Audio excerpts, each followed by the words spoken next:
Our afternoon session.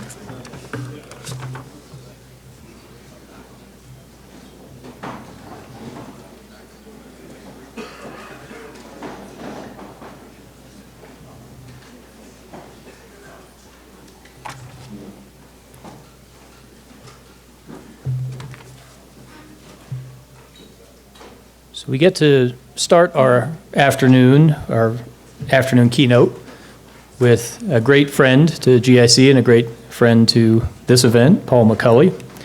Paul's a senior fellow in financial macroeconomics for Cornell Law School. Prior, he was the chief economist and managing director at PIMCO. Was also the chief economist for the Americas at UBS. And so I think many of you have heard Paul before. He needs no introduction, really. So without further consideration, let me turn the floor over to Paul McCulley. Thank you, Don. Good afternoon, everybody. Either the one right after lunch is good or bad, depending upon what the case may be. I'll try to keep you awake. This is a very special conference for me. It's the 11th annual, I believe, starting in, what was the year? 2009? 2009. And actually, I attended in 2011, and you attended in 2011. You brought me here, you and John Sylvia, when the GIC became involved in 2011. So it's been 8 years of a wonderful partnership between the two organizations, and it's been fun to see the two organizations go their own directions, but once a year we come here and it is really cool. In fact, I was reflecting back on 2011. I kind of knew David. The first time the GIC was involved with the Rocky Mountain Economic Summit, and our two regional Federal Reserve presidents that year were Jim Bullard and Dennis Lockhart from Atlanta and St. Louis. And for good or for bad, I had the privilege of moderating that session. So they both gave important lectures as sitting FOMC members. And then I took the moderator's prerogative to ask the first question. And the question I asked was, everything I'm hearing today and everything I'm looking at says that we are in a liquidity trap. And I used that particular expression because I knew that Jim and Dennis would know exactly what I was talking about. And both of them said, and I like both men, so I'm not criticizing either man, and both of them said, don't think so. Don't think so. And that was sort of my beginning of speaking at this conference for many years. And over the years, I've had great fun presenting a lot of concepts. And we're going to cover some of them today quickly, if I'm good at what I do, and then get to here and now, and particularly the 2020 election, which is what I really want to talk about today. We've talked about liquidity traps. Let me do it right now. A liquidity trap is when you have a bubble fueled by debt on the private side, a private sector bubble fueled by credit. It is really cool when it is inflating because more credit applied to an asset will make the asset price go up, which justifies the credit and says, let's do it again. A credit-fueled asset bubble is self-fulfilling until it blows up, particularly if a credit-fueled bubble is driven by a degradation of underwriting standards for credit. You're bringing in fresh money to the poker game and allowing them to go light the pot with markers. It can be a really fun party. And I think the subprime market was in many respects going light the pocket with the back of a matchbook, which all went up, obviously, in 2008 and 2009. But I want to anchor my conversation today about concepts. So the first concept we talked about here when the GIC became involved is we're at zero on interest rates. The Fed can't go any further. They're doing the quantitative easing and the forward guidance, but we have hit zero. We got money for free. But nobody wants it. And that's the definition of a liquidity trap, which is that it's not a matter of the price of credit. It's the fact that would-be borrowers have too much of it. Too much of it. So a liquidity trap is defined by private sector delevering, regardless of how low interest rates are. Debt is too high relative to net worth, asset values, and everything else. And I sometimes will refer to a liquidity trap is the private sector, the capitalist private sector, checking itself into the Betty Ford Center for balance sheet rehabilitation. And there's not a lot of partying going on there regardless of the price. That is a liquidity trap. And actually, central banks, and this was brought up this morning, central banks pray forever never to be in a liquidity trap. Because you in a liquidity trap, their leverage in managing the system goes down dramatically. They're essentially the bartender for credit in the capitalist system. And when the capitalists don't show up, central banks have a problem on their hand because they go to zero and nothing much happens. So that was where we started, the GIC and the BBC in this deal. We were in a liquidity trap, even though Jim and Dennis said, we don't think so. We were in a liquidity trap, and we stayed at zero for another 4 to 5 years. So that was the first concept that we went through here as an organization and merged organizations for this event is how do you deal with liquidity trap conditions, which was different than everything else in our lifetime.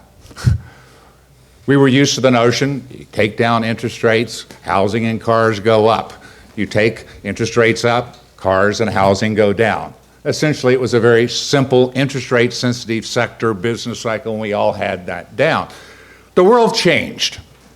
The parameters, the macro parameters changed 10 years ago when this conference was started, and it was still very much in place a couple of years later when the GIC joined. So the macro parameters have changed. And 10 years later, market participants, and more importantly, people in the real world, are trying to figure out what the new parameters are. The new parameters. And parameters are very different than variables. Parameters are the architecture under which your day-to-day proceeds. Some would say the parameters are givens. You're a business person. Some things you have to take as given, and then you maximize your micro opportunities in the context of a macro environment or a macro set of parameters. So that really, really matters, the parameters, and they change structurally and enduringly with the financial crisis. And analytically, the Federal Reserve became less important. In practical terms, the Federal Reserve became more important. Won't you grapple with that one a little bit? You have a condition where you're at zero. They can't go any lower. The private sector doesn't want to borrow money.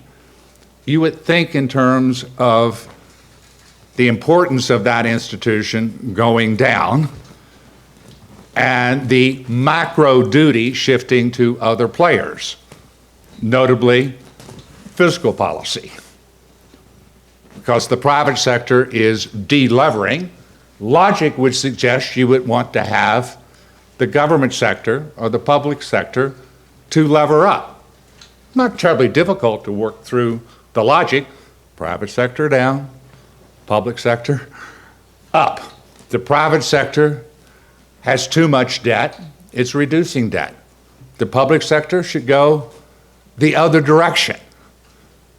That was the right answer when I was in undergrad. It was the right answer when I was in grad school. It's always been the right answer. That in a liquidity trap when you're pinned against zero, that monetary policy should not be the only game in town. In fact, you need to have a player to do the exact opposite of what the private sector is doing in order to maintain aggregate demand in the economy. I'm doing this history because it fast forwards very, very easily. So I think in terms of the lectures I've given here, I've taught liquidity traps, and everyone knows I'm a swing from the chandeliers Keynesian, so you've gotten a lot of Keynesian stuff out of me as well. So that's what I set up from a normative perspective many years ago, and a lot of other people did, is that monetary policy shouldn't be the only game in town.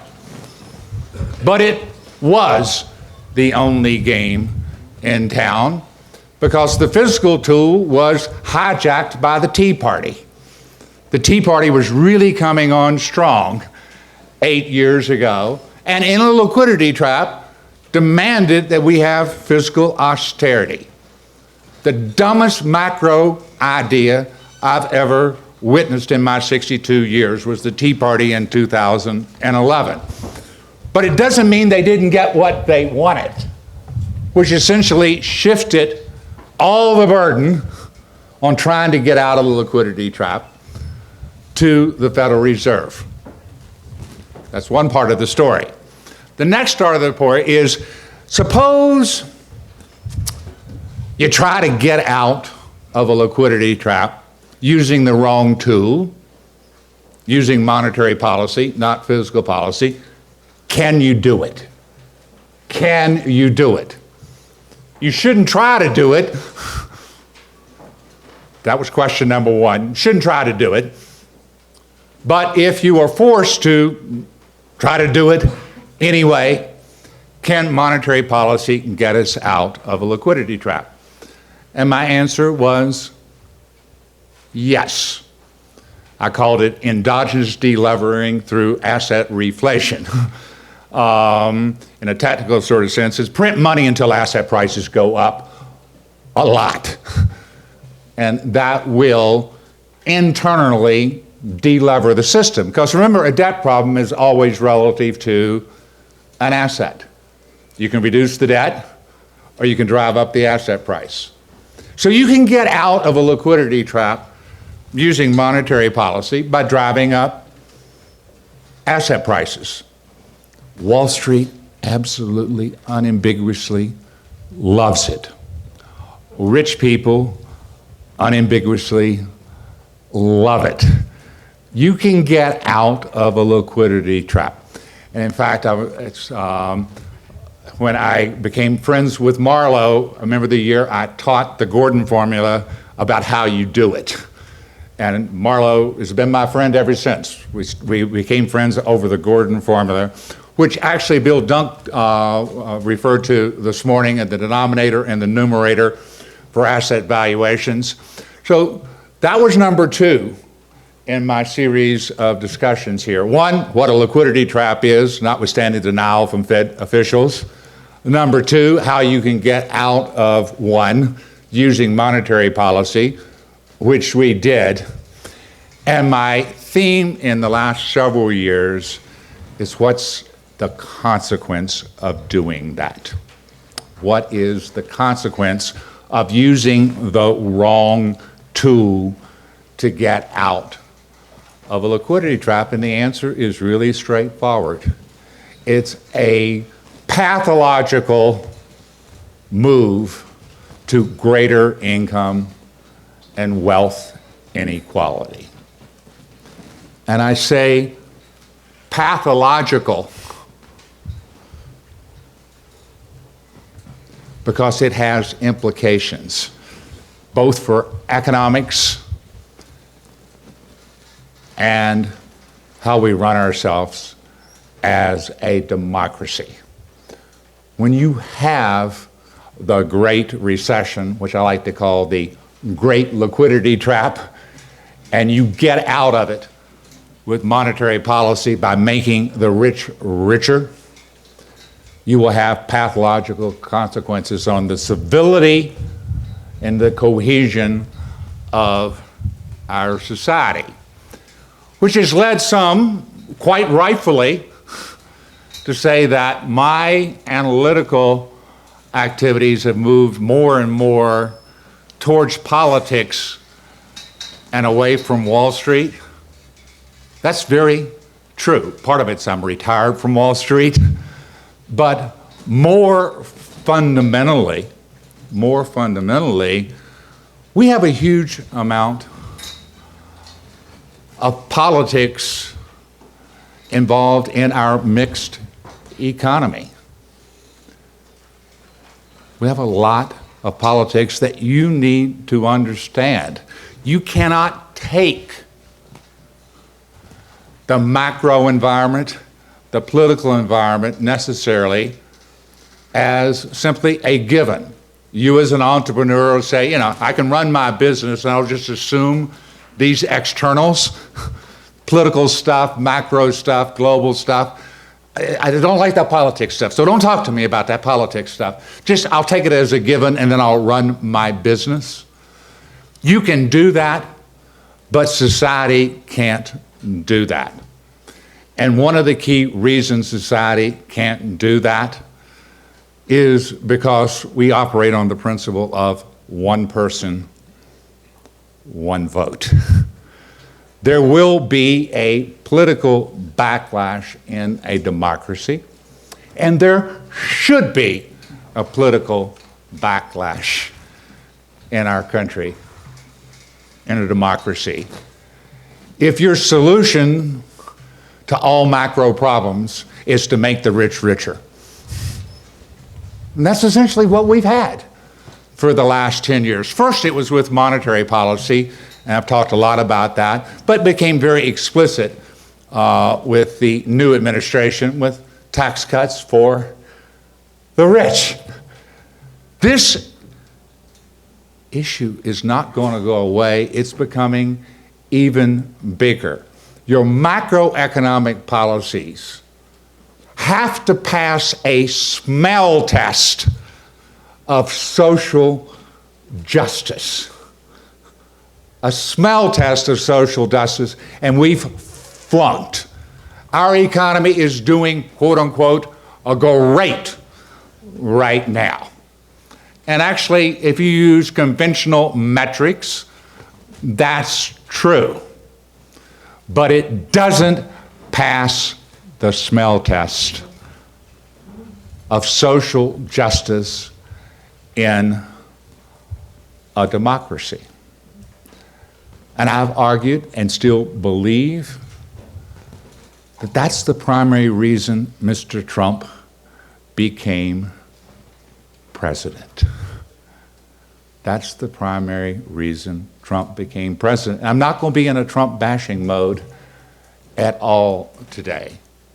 It was a natural consequence of dividing our people post the financial crisis, with the government and the Fed creating a bull market of a lifetime for the rich, with the rest being told that cake is really, really good and you should eat some of it. That message did not sell well. A red hat with mega on it sold a whole lot better than the rich man's cake.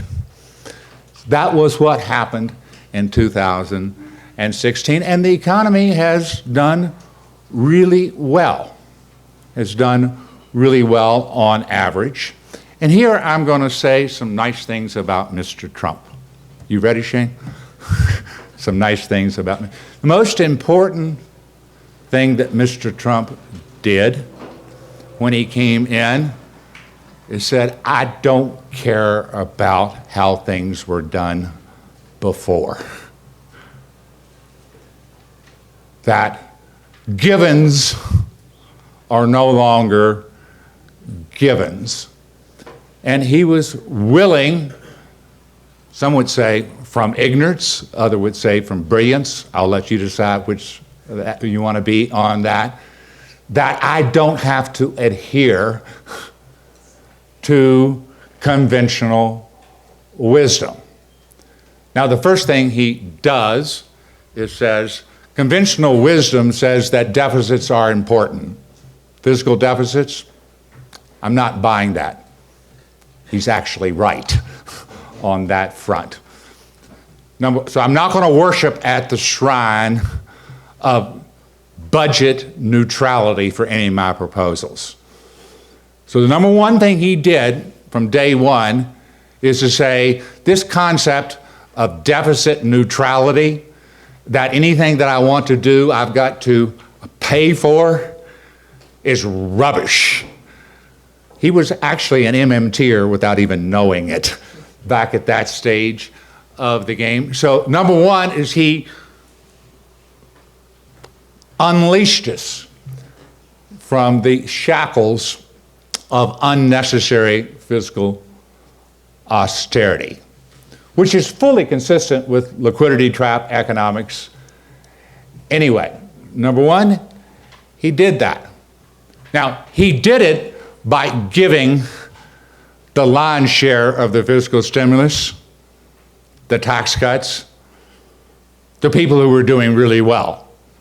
So I'm not table pounding that he had his moral heart in the right place, but he did have the right instinct that all of this worshiping at the shrine of reducing the deficit is nonsense.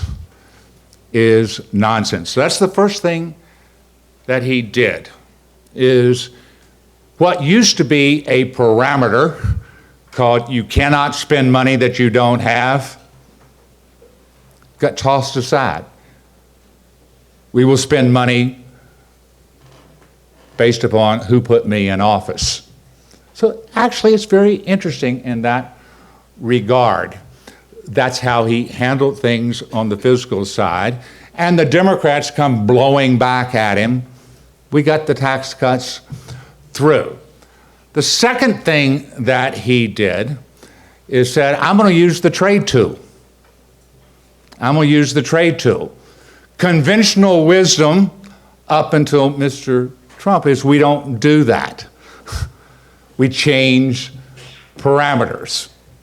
So he's about changing parameters, first on fiscal policy and then on trade policy. Effectively, what the president was saying is, I don't like this notion of the Fed being the only game in town. If the Fed's the only game in town, what's the president supposed to do? It's actually not an easy question to answer. So he decided he was going to be a player in the game on fiscal policy. Gave the tax cuts to the wrong people, but that's neither here nor there. He decided fiscal policy was going to be in the game. He put fiscal policy back in the game. And then he put trade policy back into the game.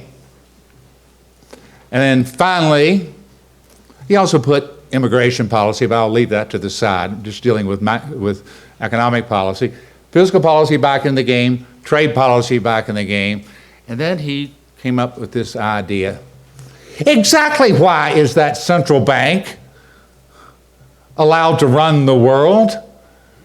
I've got my other things going on. I got my fiscal policy, I got my trade policy, but we got this dude up here who doesn't report to me, and I want more growth, and he keeps hiking interest rates. So he took on the sacred cow of central bank independence. And his instinct actually wasn't wrong. Wasn't wrong. And I go back 2 years ago at this conference. I said, over the next 3 to 5 years, we're going to have a fundamental recalibration of the Fed's independence. Last year, I said, we got 2 to 4 years on my forecast.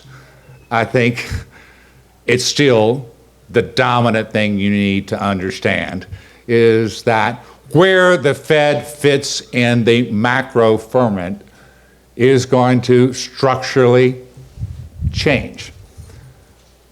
My forecast now is down, we went from 3 to 5, so I guess I'm down to 1 to 3.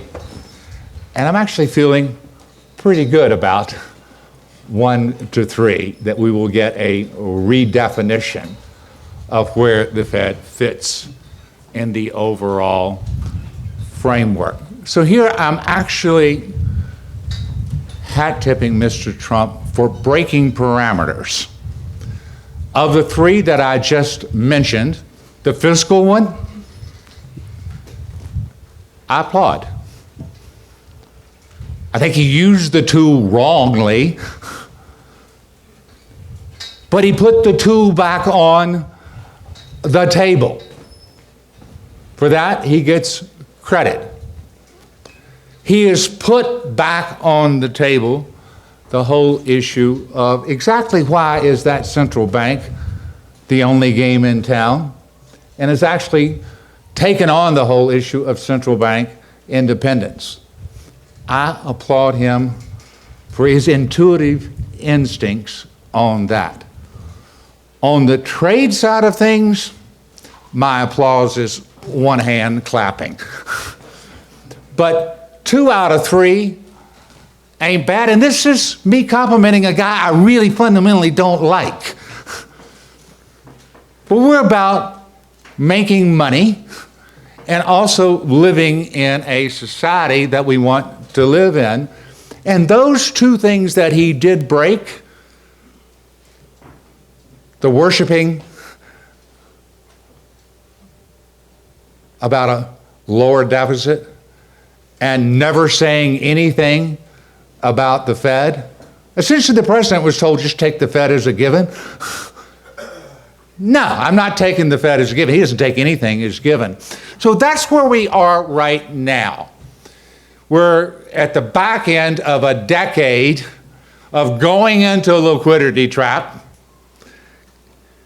a long path at 0 interest rates, roaring asset prices, endogenously delevering the system, coming out of a liquidity trap, the Fed normalizing all the way to 2% and now leaning the other direction.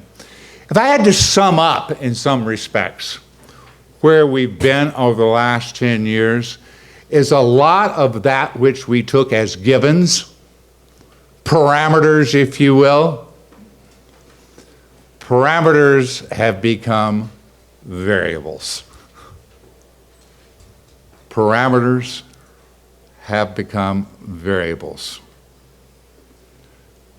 By definition, that's going to increase uncertainty. And we heard a lot about uncertainty this morning. Uncertainty will be magnified when you don't know what is fixed and what is variable. When parameters become variables, then you're trying to find a new equilibrium of how to look at the world. So the uncertainty, the political divide in our country is not just because we have a guy in the White House who at times can be a little on the crash side, if not totally independent of the personality who's sitting in the Oval Office. We're trying to find, as a country, and also on the global stage with international order, a new equilibrium, a new set of parameters. Some would call that the new normal, but there's nothing normal about what we're in right now. We're trying to find a new set of givens so as that the private sector can go about doing its really cool stuff, which is make money. I'm a liberal Democrat, but I'm also very much a capitalist. I do not want our government to be driving everything in our economy. I don't want to turn our economy into the Department of Motor Vehicles. No disrespect to people who may work at the DMV, but it's not terribly vibrant. The productivity, but it's a necessary evil that you need to have the Department of Motor Vehicles. So when I see the far left wing of my party, I have to cringe a little bit. Some days I want to look at AOC and say, do you want to turn our economy into the DMV? Just say so, ma'am. So actually, Mr. Trump's charge that the far left wing of the Democratic Party is swimming in socialist waters has a fair element of truth to it. What we need as a country, as a society, as a democracy, is to find a new happy place between parameters that are set through a democratic process. Note I said parameters set through a democratic process. We all understand them. We all buy into them, such as we have more space than we think for public investment, the whole infrastructure sort of thing. We've been talking about it forever. We ain't done it because we haven't had a consensus on the parameters that we have the fiscal room to do so, because we keep worrying about this thing called the budget deficit, which should not bother you whatsoever. MMTers are right about that. The budget deficit is only a problem is it overheats the economy and gives you higher inflation. I really would like to get the higher inflation sort of thing. So that's what we're trying to do, and it should inform your business decisions and your investment decisions, and hopefully also your decisions as a citizen. Is after 10 years of a liquidity trap, getting out of the liquidity trap, the Fed is the only game in town. A lot of angry people who were left behind. They put Mr. Trump in the office. He breaks the parameters. It's been a busy 10 years. Been a really busy 10 years. But actually, I'm reasonably optimistic that we can find that. And here I'm not going to say a lot of things nice about Mr. Trump.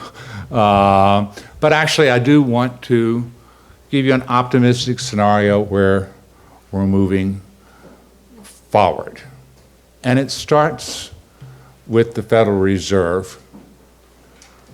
I'm not going to be in Fed bashing mode whatsoever. I deeply respect, I'm in love with the Fed over the last 30 years. I just simply don't think they should be the only game in town. The Fed has stayed as the only game in town, quite frankly, longer than I would have thought, given the results, which we heard about last night, that ultimately trust requires delivering results. And the Fed hasn't delivered results, broadly speaking, in our democracy. They delivered an economy, they delivered trickle down, they've done a lot of things, but by their own metrics, they have not been successful. The last time we did a fundamental change in the parameters for the Fed was 1978. 1978, when we had a nasty inflation problem. And the presumption, which was correct in 1978, is we need to harden the Fed's independence, harden the central bank's independence, because we have an inflation problem. We got to drive up interest rates and create a recession in order to break the back of inflation. That was in 1978. Paul Volcker came in 1979. He took the law to heart. I have the independent ability to create a blood and guts recession. And he did. He did it, under the umbrella of monetarism. But essentially, modern day monetary policy starts in 1978 of political independence. And the Fed was told to do three things: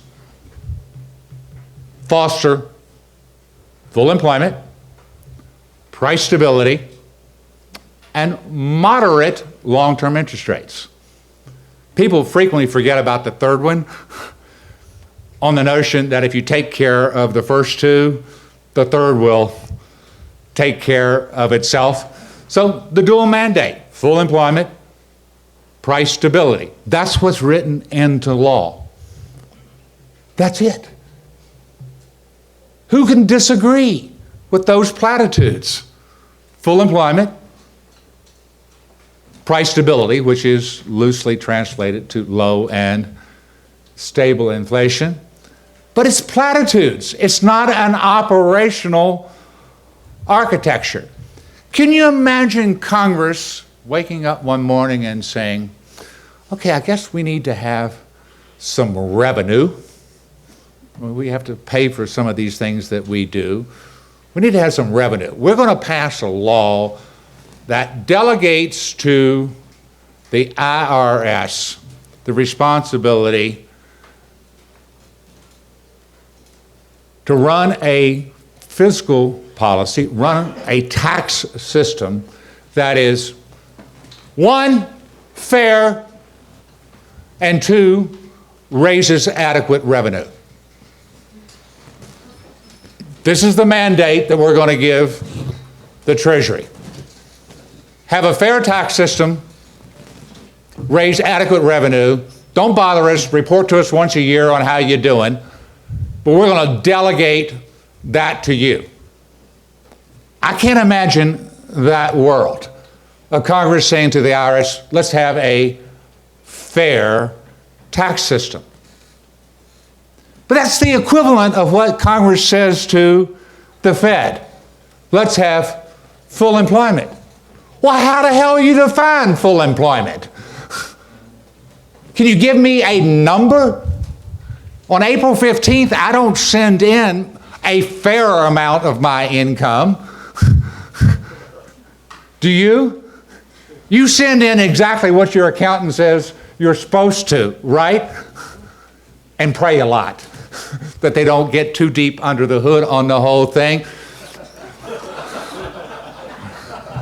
There's somebody laughing over here. You didn't laugh, so it's your hood we need to look under. It's your hood we need to look. The Fed's in an incredibly special place. It's not part of the federal budget process at all. It's self-funded. It never has to ask for money to pay its own budget.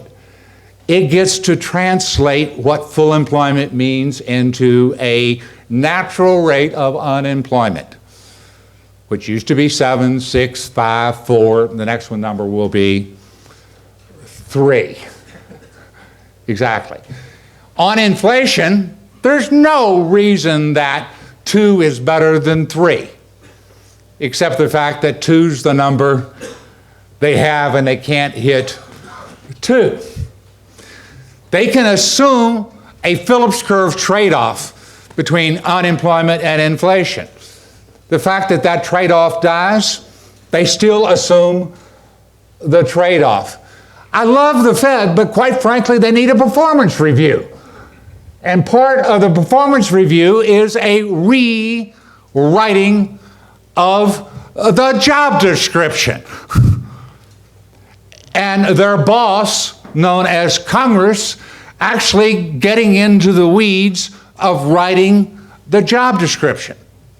I'm not a far-left MMTer whatsoever. I like an independent central bank as an operating agency.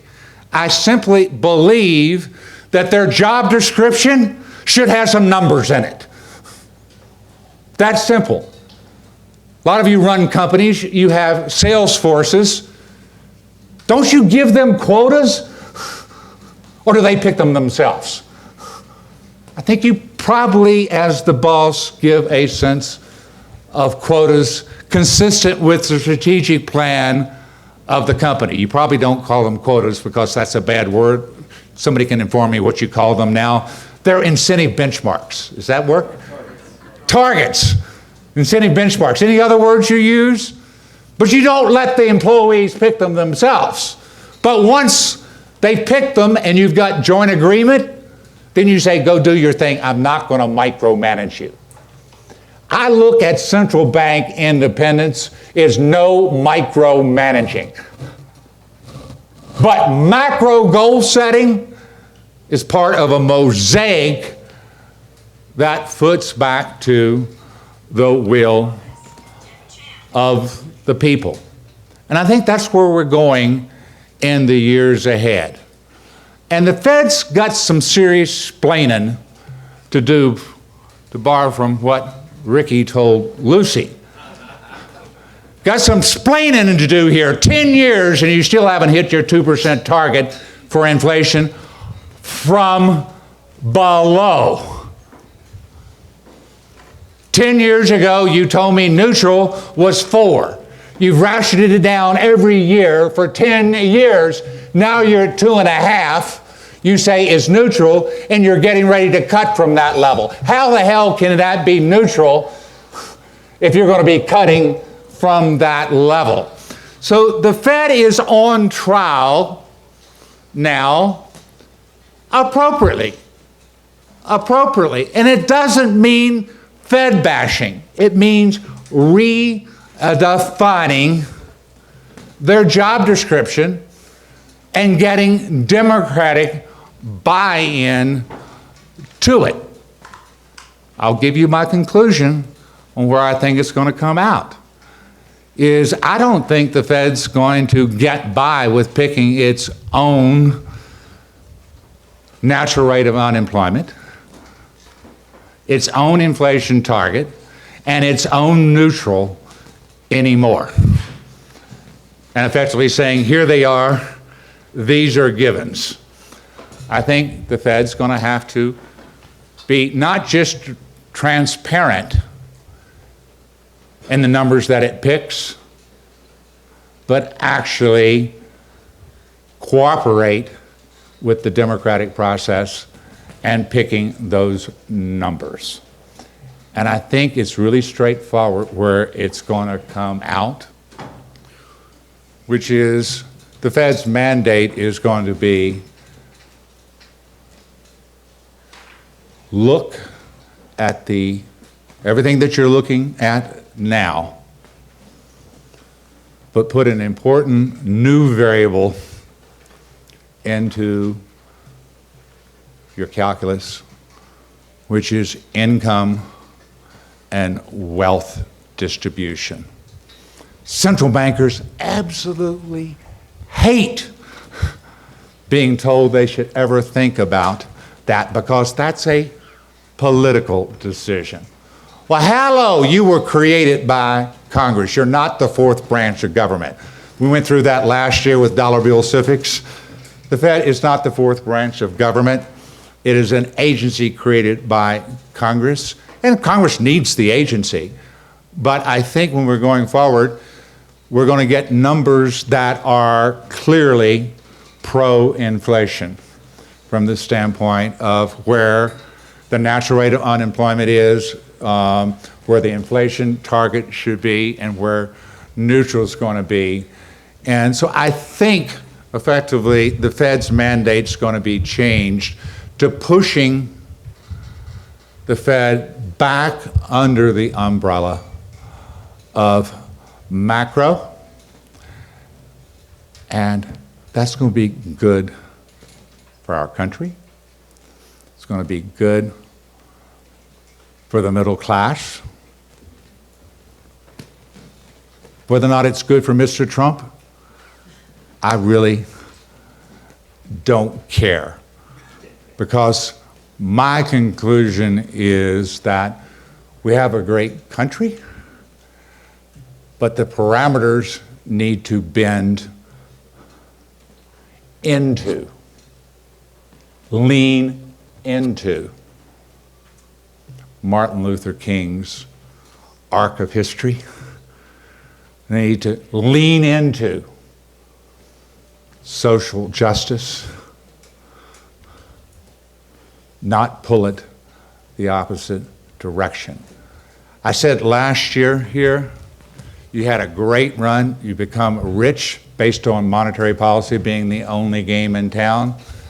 The last 2 weeks, you become richer because the Fed is the only game in town and is going to ease monetary policy at the end of this month. I said last year, look for the exit sign. This is not going to last forever, that the Fed's the only game in town. Keep looking for the exit sign and do it with more dispatch. The last decade has been your decade. The next decade is going to be for the people who work for you. Thank you very much.